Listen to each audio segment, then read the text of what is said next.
आज हम बड़े क्रिटिकल मौजू पे गुफ्तगू कर रहे हैं और उस मौजू का उन्वान है कि विजन्स कैसे क्रिएट किए जाते हैं। गुफ्तगू करने जा रहा हूँ, उसके बड़े गौर से सुनिएगा। विजन को पीटर संगे कहता है the picture of the future that we want to see. Okay, मैं हूँ डॉक्टर अली जर्रार और मैं फ्यूचर में देख रहा हूँ मेरे पास बहुत बड़ी फैक्ट्री हो, मेरा बहुत बड़ा घर हो, उसमें स्विमिंग पूल हो, उसमें 4 गाड़ियाँ खड़ी हों, एक मर्सिडीज़, एक BMW, एक प्राडो और जैगुआर है सुपरचार्ज्ड। 4 गाड़ियाँ खड़ी हों। हो गया जी। मैंने प्लानिंग करके, स्ट्रेटजी बना के, सारा कुछ मेहनत करके 99% प्रेस्पिरेशन और 1% इंस्पिरेशन करके, फुल प्लानिंग करके और फुल एग्जीक्यूशन ऑफ प्लानिंग करके मैंने अपना विजन रियलाइज़ कर दिया। वो फैक्ट्री खड़ी हो गई, वो स्विमिंग पूल वाला घर बन गया, वो 4 गाड़ियाँ आ गईं और साथ में 2 कुत्ते भी आएंगे, वो जो मेरे फेवरेट हैं, लैब्राडोर्स, लाइट ब्राउन कलर के। अब ये सब हो गया। कहानी ये है कि उस फैक्ट्री के अंदर भी लोग अपने अपने विजन्स बना रहे होंगे, लोग अपनी अपनी चालें चल रहे होंगे कि मैं आगे कैसे बढ़ूं, मैं क्या करूं,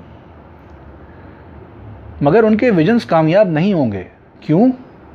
क्योंकि मेरा जो विज़न है, अगर वो उसमें फ़िट होते हैं तो उनका विज़न हो सकता है कामयाब हो जाए। अगर वो मेरे विज़न में फ़िट नहीं होते तो उनका विज़न कामयाब नहीं होगा। वो लाख चाहें कि मैं इस फैक्ट्री का CEO बन जाऊं, सेठ को खुश करके किसी तरह से, ऐसे नहीं होगा। जिस तरह मैंने उस फैक्ट्री में एक दुनिया आबाद की है, उसी तरह से अल्लाह ताला ने हमारी ये दुनिया आबाद की है और हम यहाँ पर उसकी मर्ज़ी से इस दुनिया में काम कर रहे हैं। अल्लाह ताला का इंसानियत के हवाले से, इस दुनिया के हवाले से एक ग्रैंड विज़न है। उसने ये दुनिया बनाई थी, किसी विज़न के तहत बनाई थी। उसने इंसान को खल्क़ किया था, किसी विज़न के तहत खल्क़ किया था। मुझे इस ज़मीन पे है एक खलीफा की जुस्तजू, कोई नेक हूँ जो मेरा ही अक्स हू बहू। अब ये खलीफा जो ज़मीन पर आएगा, ये क्या इस ज़मीन के ऊपर जो कि उसकी बनाई हुई है, जहाँ पे उसका निज़ाम चलता है, जहाँ पे उसका विज़न चलता है, वहाँ पर वो अपनी मर्ज़ी से कहानियाँ करना शुरू कर देगा। एक हद तक तो कर सकता है, मगर उसके आगे उसको इजाज़त नहीं है। दूसरा सवाल ये आता है कि ये विज़न आता कहाँ से है। अब ये भी सुन लीजिए, ये मसला भी मैं ज़रा इस पे बयान कर दूँ। आप गए औरंगी टाउन की एक पतली सी गली जिसकी नालियाँ खुली हुई हैं, बदबू आ रही है वहाँ से, और वहाँ पे 2 घर हैं 60-60 गज के। एक घर बहुत बहुत वेल पॉलिश्ड कंडीशन में है, एक घर इंतहाई बुरी कंडीशन में है। सुबह को अगर आप वहाँ पे खड़े हो ना 7 सवा 7 बजे तक, तो दोनों घर के दरवाजे एक साथ खुलते हैं। एक घर में से एक औरत निकलती है, उसने एक हाथ में एक बच्चे को पकड़ा हुआ होता है, एक हाथ में एक बच्ची को पकड़ा होता है, वो घसीटती हुई ले जा रही होती है और बच्चे रो रहे होते हैं। दूसरा गेट खुलता है 7 वाला, उस पर से 6 बच्चे निकलते हैं और वो हंसी खुशी उस औरत के साथ, जो मोस्ट लाइकली उनकी माँ है, उनके साथ वो चले जाते हैं। मैंने एक दिन दोनों को फॉलो किया। पहली वाली जो औरत थी, वो जिनके बच्चे रो रहे थे, उनको घसीटती हुई ले जा रही थी। आपको पता है वो कहाँ जा रही थी? वो एक और 60 गज के घर में जा रही थी, जहाँ पर उसके बच्चे किसी उस्तानी से पढ़ेंगे जिसकी वो पैसे देगी।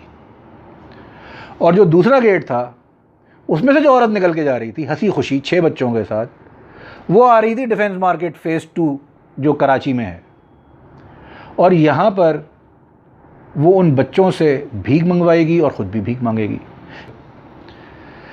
मेरा सवाल ये है कि एक माँ अपने बच्चे को पढ़ाना लिखाना चाहती है, उसके जहन में कोई पिक्चर ऑफ द फ्यूचर है अपने बच्चे के बारे में, वो उसे किसी मकाम तक पहुँचाना चाहती है। उसके दिमाग में ये विज़न किसने डाला? एक और बात मुझे समझ में नहीं आती कि हम लोगों को एडमायर करते हैं। Steve Jobs, oh my god, क्या ज़बरदस्त आदमी था, उसने दुनिया पलट के रख दी। He created a ding in the universe. Steve Jobs बेचारा, उसकी माँ ने भी उसको छोड़ दिया था, ऑर्फन था वो, ठीक है ना, और वहाँ से वो बना और उसने एक कंपनी बनाई जिसका नाम एप्पल था। उसके दिमाग में ये किसने डाला कि ये जो फ़ोन है, इसमें कीपैड नहीं होना चाहिए, पीसीज में से माउसेज नहीं होने चाहिए। ये विजन किसने डाला? इस छोटे से मोबाइल में इंटरनेट चलना चाहिए, ये उसके दिमाग में किसने डाला?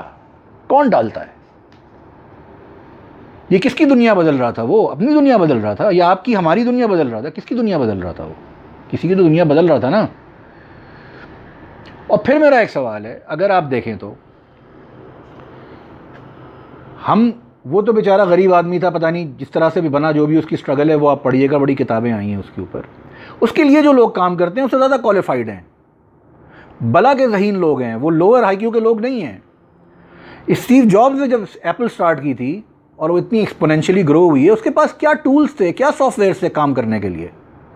और आज जो लोग काम कर रहे हैं उनके पास क्या ज़बरदस्त टूल्स हैं अपना काम करने के लिए। तो अब कोई नया स्टीव जॉब्स क्यों नहीं पैदा होता? महातिर बिन मोहम्मद 91 साल की उम्र में मलेशिया को रूल कर रहा है। आम आदमी 65 साल की उम्र में डायलिसिस करा करा के मर जाता है भाई, उसके गिट्टे घोड़े जवाब दे जाते हैं, ख़त्म हो जाता है, वो फारिग हो जाता है। अगर जिंदा भी होता है तो हैजानी कैफियत होती है उसकी, बिस्तर पे कहीं पड़ा होता है, मगर वो अपना काम कर रहा है। कौन करवा रहा है उससे? नेल्सन मंडेला 27 साल स्टेटन आइलैंड के अंदर उस शख्स ने एक तवील मुद्दत गुजारी जिस पे उस पर जुल्म किया गया। जेल के अंदर तो जुल्म किया गया, जेल के बाहर भी जुल्म किया गया। उसके घर वालों को बाहर निकाल के खड़ा कर दिया, सुबह को 3 बजे घर सील कर दिया उसका। क्यों नहीं छोड़ा उसने अपना काम? वो ये सोच सकता था कि अगर मैं मर गया तो ये फिर विजन कौन करेगा, छोड़ो यार, ख़त्म करते हैं, पैसे ले लो यार, पावर ले लो, पोजीशन ले लो। क्या ऑफ़र नहीं किया था उसको? सब ऑफ़र किया था उसको, नहीं लिया उसने। वो किस उम्र में आके उसने आज़ादी उसको मिली और किस उम्र में जाके साउथ अफ्रीका से गोरे भागे और किस उम्र में आके उसने रूल किया है साउथ अफ्रीका के ऊपर, ये खुद एक मोजज़ा है दोस्तों। ये सऊबतें बर्दाश्त करने की हिम्मत कहाँ से आई? ये विजन उसके दिमाग में कहाँ से आया कि मैं अब ये गोरों का रूल नहीं मानता? कितने साल से गोरे वहाँ पे रूल कर रहे थे भाई? सवाल ये है, स्टीव जॉब्स एक, सवाल ये है महातिर मोहम्मद एक, नेल्सन मंडेला एक, और अपनी अपनी ज़ातों में मैं और आप एक। इस एक के अंदर ये जो एक बनता है, ये स्ट्रेटजी से नहीं बनता। स्टीव जॉब्स ने ये किया था, ये कर लोगे तो कुछ बड़े आदमी बन जाओगे, नो वे। ये जो एक है ये उस एक से जुड़ा हुआ है, ऊपर वाले एक से। इस एक में हमें वो एक क्यों नहीं नज़र आता? ये उसकी मर्ज़ी से हो रहा है। वो माँ जो अपने बच्चों को लेके जा रही है स्कूल, उसको विजन कौन देता है? अल्लाह की तरफ से वदीयत है। महातिर मोहम्मद को क्या प्रॉब्लम थी? और कोई पूरी मलेशिया में नहीं था? 2 महातिर क्यों नहीं है मलेशिया के अंदर, एक ही क्यों है भाई? उस जैसा कोई एक और तो होता, कोई नहीं था। नेल्सन मंडेला जैसा कोई एक और तो होता, नहीं है, क्योंकि वो एक है। वो एक है, वो एक दिखा रहा है कि एक है जो करेगा ये सारा काम।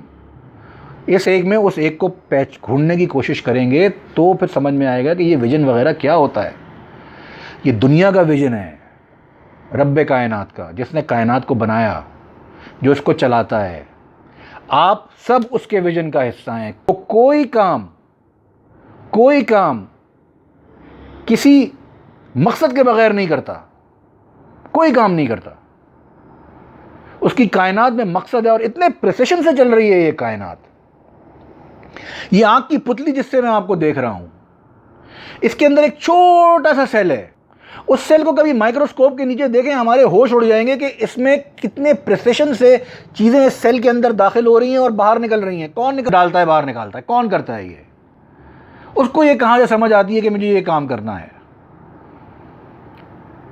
आपको विजन बनाना है, विजन कागज़ की लकीरों में नहीं बनेगा दोस्तों, वो आपके अपने सोचने से नहीं बनेगा दोस्तों। आप उसके विजन का हिस्सा हो। आप जो भी काम कर रहे हो, जहाँ भी काम कर रहे हो, आप उसके विजन का हिस्सा हो और आप वो वही काम करते रहोगे क्योंकि आपका काम ही वही है।